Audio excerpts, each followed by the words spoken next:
remarks. Sir, over to you. Thank you, Randhir. Good afternoon to all friends from the media. I extend a warm welcome to all of you for joining us today. The Prime Minister, Shri Narendra Modi, is here in Kuala Lumpur, as you all know, on an official visit, which commenced yesterday and is concluding in the next few minutes. This visit is significant as it comes nearly a decade after Prime Minister's previous official visit to Malaysia in 2015. During that visit, India-Malaysia bilateral relations were elevated to an enhanced strategic partnership. In 2024, we had the pleasure of welcoming Prime Minister, His Excellency Dato Shri Anwar Ibrahim in India. The visit gave renewed momentum to our bilateral cooperation, and our bilateral partnership was elevated to a comprehensive strategic partnership. The Prime Minister arrived yesterday and in a special gesture was very warmly received by Prime Minister Anwar Ibrahim at the airport, where he was also accorded a guard of honor. Prime Minister was greeted with vibrant cultural performances at the airport and also at the place of stay. The two Prime Ministers traveled together to the Mines International Exhibition and Convention Center, where they addressed a large gathering of the Indian community, comprising students, professionals, business persons, and members of various Indian cultural associations, among others. The program included an exhibition on the history of the Indian community in Malaysia and spectacular performances by about 800 local artists, showcasing the richness of our shared heritage. I also understand that the number of artists that performed at a single place showcasing Indian dances also entered the Malaysian Book of Records.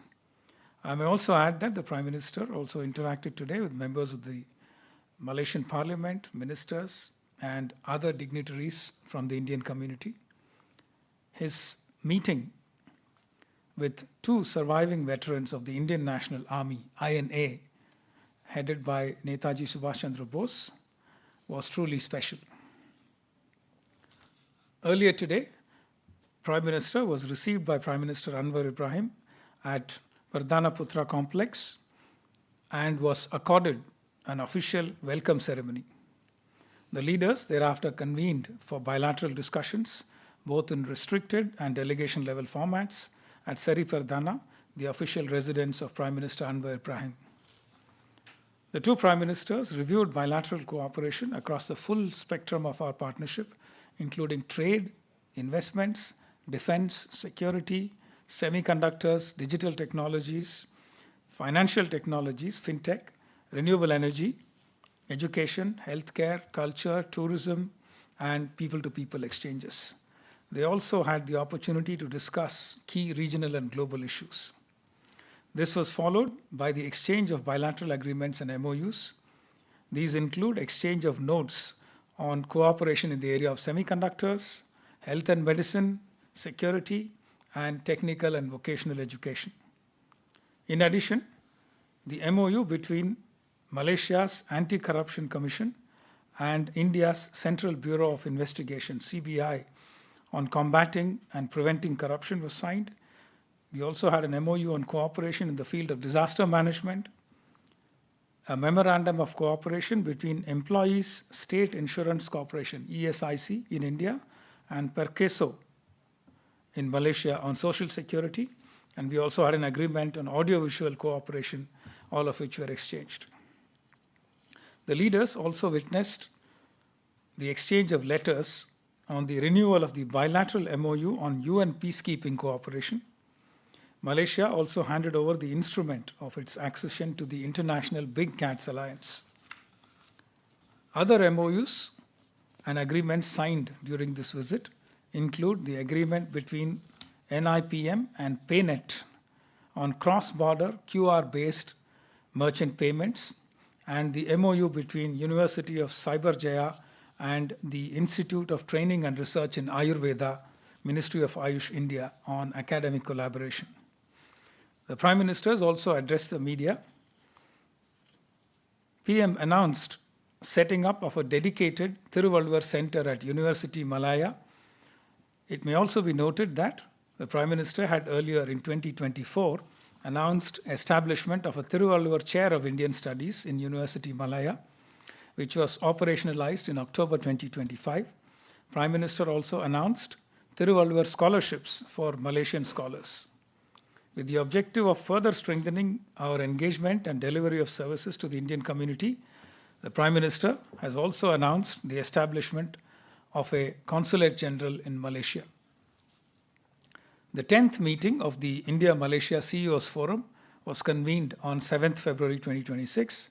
The outcome document of the forum's deliberations was presented by the co-chairs before the Prime Ministers. During the visit, Prime Minister also engaged with CEOs of prominent companies, Petronas, Berjaya, Khazana, and Dato KS Fua of Phison Electronics regarding their plans for India in key sectors. The visit also coincides with India's presidency of BRICS, of which Malaysia is now a partner country. Prime Minister congratulated Malaysia on its successful conclusion of its ASEAN chairship and reiterated India's commitment to working closely with Malaysia for further strengthening the ASEAN-India Comprehensive Strategic Partnership.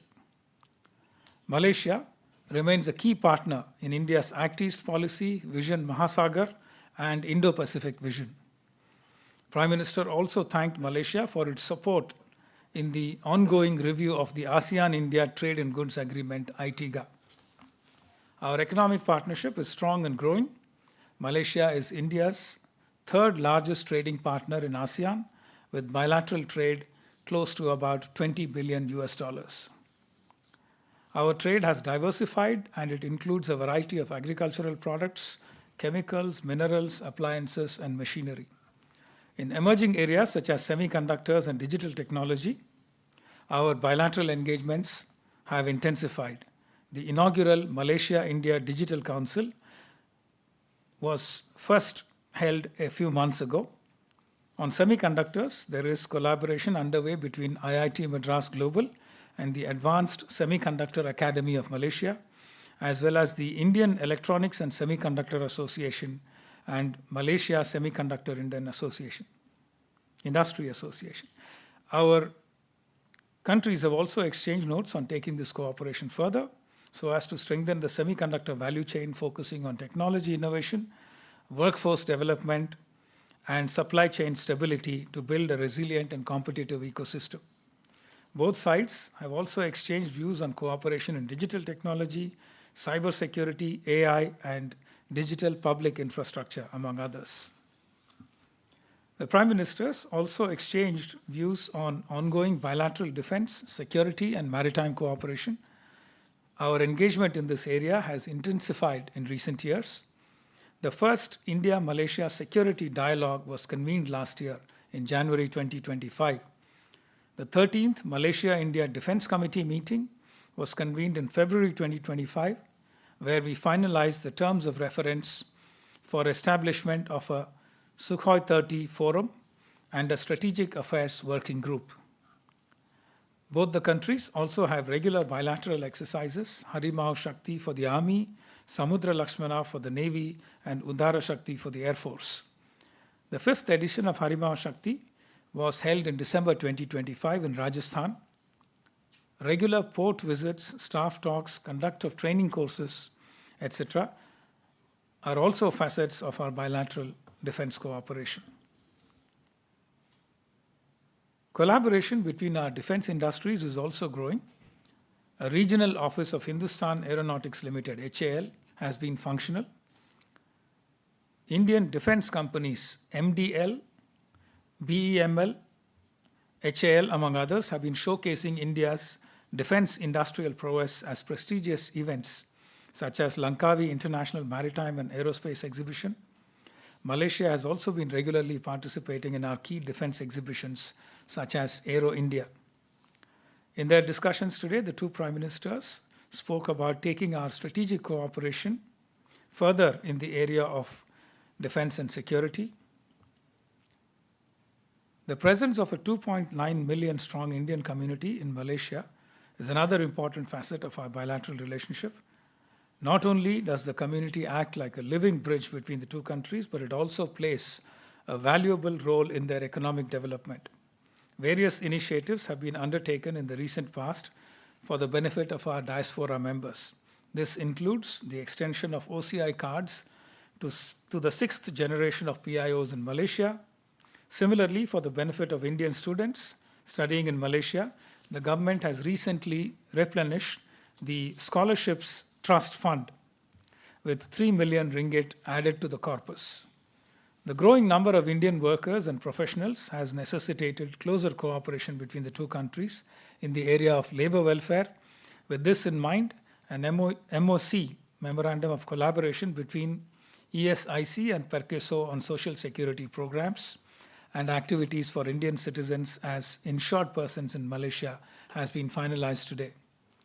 Both the countries have also instituted measures to promote P2P exchanges in addition to cultural and commercial contacts. We are extending visa-free or gratis e-visas to each other's nationals for tourism.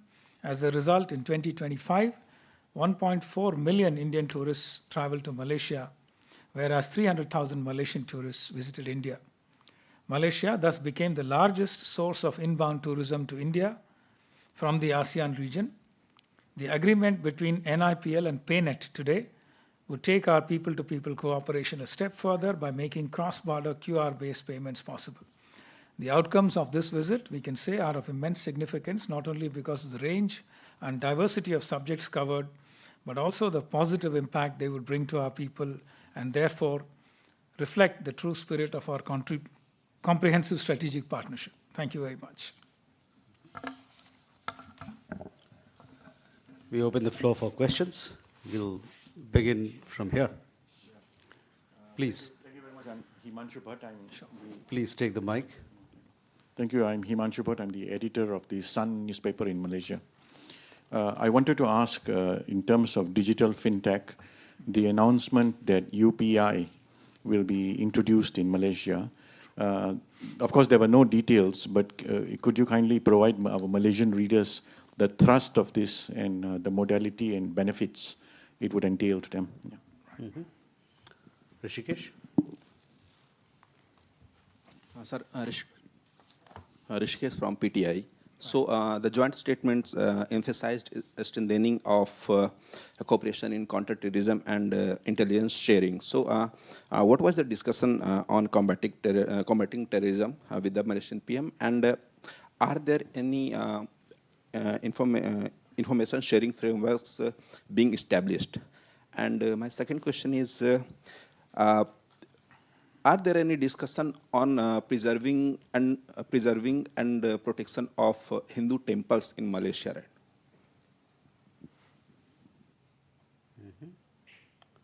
Lamas? Hello, sir. I am Lomas from INS. My question is, from when we expect the new visa regime for Indian traveling to Malaysia to be implemented? Add-on questions. What is the status of integration of UPI and PayNet? You have a question here, please. Thank you. I am Aradhana from Times of India. I have two questions. One is on the settlement of trade. Talks, I think, are happening between Bank Negara and RBI. Is there any timeline for that? And how soon do we expect that to happen? And second would be that Malaysian side has requested some air traffic rights. On the civil aviation, there has been talk about that. Could you enlighten us more on this, please? Thank you. So we can take these questions.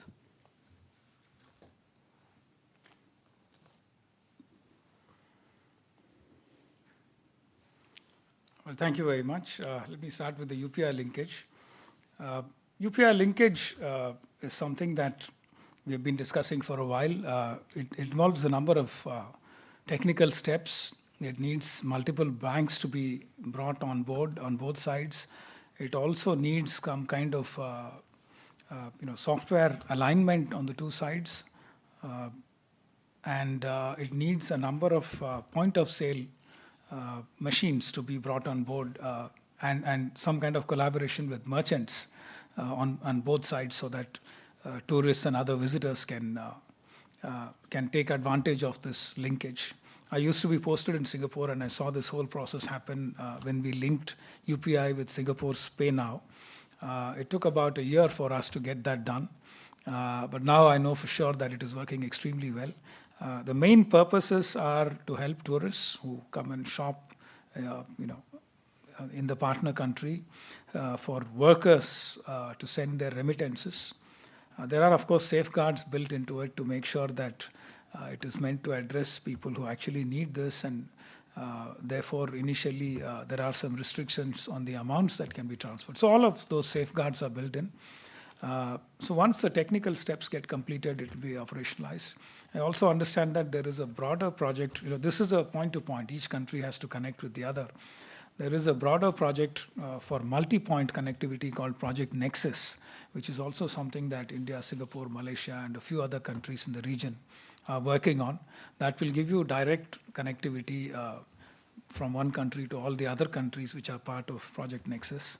But that's some distance away. So that will make it even better than the existing point-to-point payment linkages.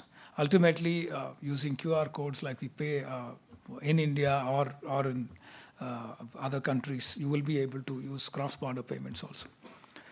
Counter-terrorism, I'm sure you heard our Prime Minister speak about it this morning at the joint press conference. He spoke about the discussions he had with Prime Minister Ibrahim. And he also underlined that on the issue of counter-terrorism,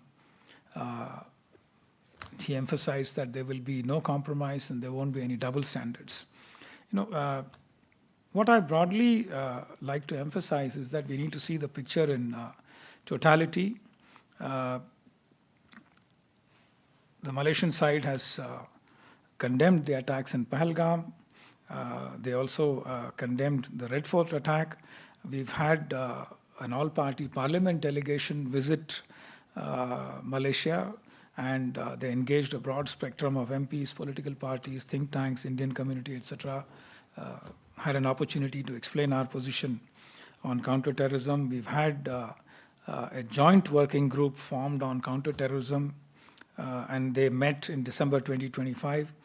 We also had an NSA-level security dialogue in January 2025, and the deputy NSAs have also met in August. The Malaysian deputy NSA was a guest at the NSA's meeting at Colombo Security Conclave.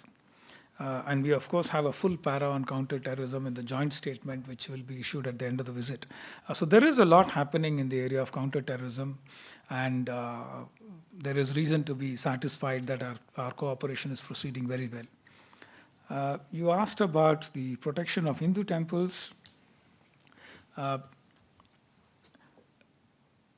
We had an opportunity in the past to take this up, and we understand that the government of Malaysia has a mechanism in place to resolve such issues, and they have a mechanism in place to address all the issues associated with that. The new visa regime was something that you asked. The visa regimes are already in place. Malaysia has a 30-day visa-free entry for Indian tourists. The e-visa scheme for Malaysian nationals is already operational in India. As of now, it gets extended on a one-year by one-year basis. But to answer your question, yes, it is operational. Local currency settlements between RBI and the Malaysian Central Bank, this is still being discussed. The two regulatory authorities will continue to discuss this. It is a matter of priority, and both the Prime Ministers took the opportunity to express their support for this. So we will be working very actively in the coming months on this to have this operationalized. On air traffic rights, our Ministry of Civil Aviation is examining the proposal by the Malaysian side for more passengers, more destinations, etc. I don't have anything new to report on this. Given the expanding people-to-people connections, the large number of tourists visiting both sides, there was a broad agreement that we need to enhance connectivity, and that more airlines and flights should be connecting India and Malaysia. The fact that we are going to open a new consulate, Prime Minister Ibrahim announced that it will be in Kota Kinabalu in Sabah, and perhaps we will have more connectivity directed towards Sabah also. Thank you. You have a question there, please. Sir मैं शैलेंद्र मिश्र हूँ DD news से। आईटीका की समीक्षा को लेकर बातचीत हुई, आगे बढ़ा गया है, इसको लेकर क्या कुछ प्रगति है? और दूसरा सवाल सर, हमने देखा सहयोग के क्षेत्रों में सेमीकंडक्टर पर बहुत चर्चा हो रही है और इस पर एक सहमति भी हुई है कि हम उसमें सहयोग को आगे बढ़ाएंगे, तो क्या कुछ इस पर थोड़ा सा विवरण अगर आप बताएं कि क्या क्या कुछ आगे होने वाला है सहयोग के क्षेत्र? नमस्कार सर, मैं साधना टेलीविज़न ग्रुप से हूँ और मैं बस मेरा 2 प्रश्न थे सर। जैसे भारत सरकार ने मुझे लगता है पिछले 11 वर्षों में नो टॉलरेंस नीति अपनाई है भ्रष्टाचार के मामले में, और जैसा कि आपने आज बताया कि आदरणीय प्रधानमंत्री जी और मलेशिया के प्रधानमंत्री के साथ सीबीआई और यहाँ की एजेंसी के साथ में एक MOU साइन हुआ है, तो ये माना जाए कि कुछ ऐसे अब ऐसे लोग जो भारत के साथ क्या उनके आप नाम उजागर करेंगे जिसके लिए खास नीति बनाई जा रही है? और दूसरा प्रश्न ये है कि पिछले कुछ समय से विपक्ष खास तौर से भारत में हमारे जब भी कोई घटना होती तो ये माना जाता है कि एक वर्ग विशेष के विरोध में काम कर रही है सरकार, लेकिन पिछले कुछ समय से मैं देख रहा हूँ आदरणीय प्रधानमंत्री जी की जो यात्राएं हैं उसमें इस्लामिक देशों में जिस प्रकार का उन्हें सम्मान और जिस प्रकार की प्रगतिशील MOU साइन हो रहे हैं, मलेशिया में भी ऐसा ही कुछ मुझे देखने को मिल रहा है। तो ये माना जाए कि जो इस तरह का आरोप लगाया जाता था भारत सरकार के ऊपर विपक्ष की तरफ से और दूसरे लोगों की तरफ से, अब हम इस्लामिक देशों में भी प्रधानमंत्री जी की नीतियों और विदेश नीति खास तौर से वो एक्सेप्टेबल हो रही है।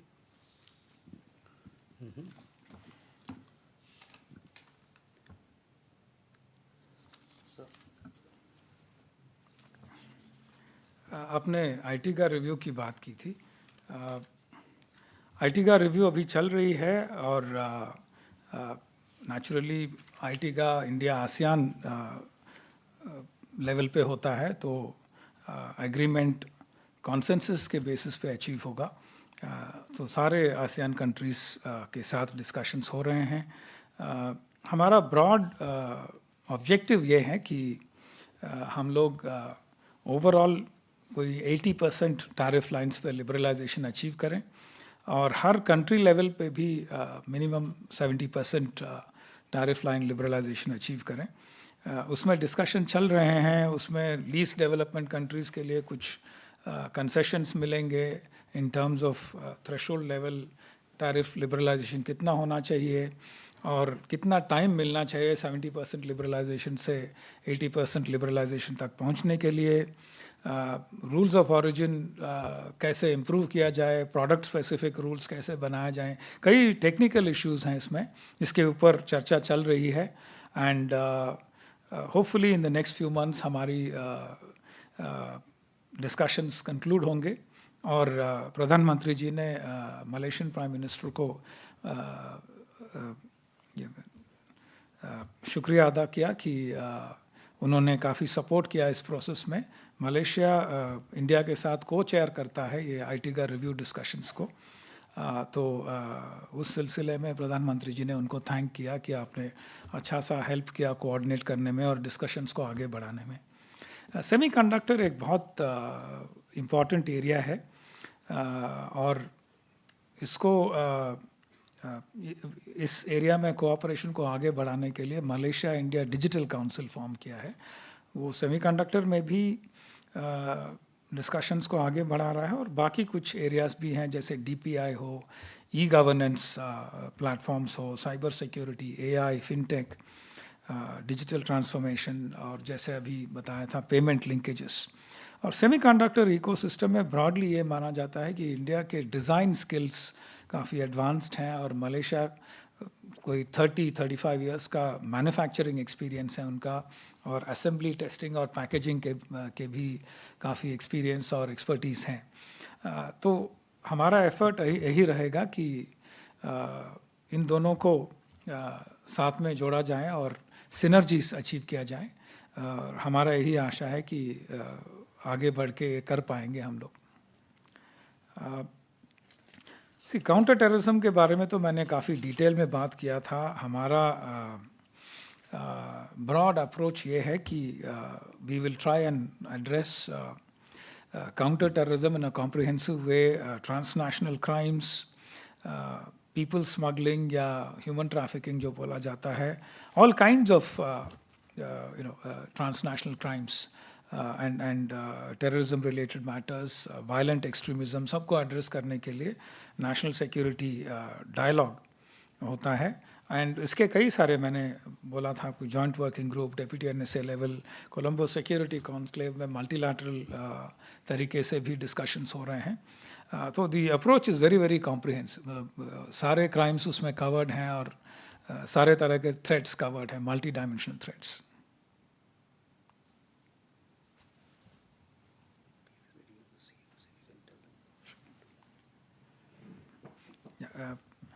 PM is currently meeting the CEOs, as I mentioned in my opening remarks. So I think we'll have to leave for that, no? Yes. You want to add something? Ladies and gentlemen, we come to the close of this briefing, but we still have a few programs which are currently on. We shall keep you updated on those as well. Thank you very much. तो ये सीधी तस्वीर आप Kuala Lumpur से Malaysia की राजधानी से देख रहे थे, जहां प्रधानमंत्री नरेंद्र मोदी इस वक्त अपने दौरे पे पहुंचे हुए हैं. विदेश मंत्रालय की ये प्रेस वार्ता जिसमें साफ तौर से इस बात का जिक्र किया गया कैसे पीएम मोदी की मौजूदा मलेशिया यात्रा बेहद खास है. दोनों देशों के ज्वाइंट स्टेटमेंट में किन मसलों और मुद्दों को प्रमुखता से साझा किया गया है. साफ तौर से रणनीतिक समझ दोनों देशों के बीच में समझ में आ रही है, जिसको एक विस्तार दिया गया है. रक्षा, सुरक्षा, आतंकवाद जैसे महत्वपूर्ण जटिल मसलों पर दोनों देश मिलकर आगे बढ़कर काम करने को तैयार हैं.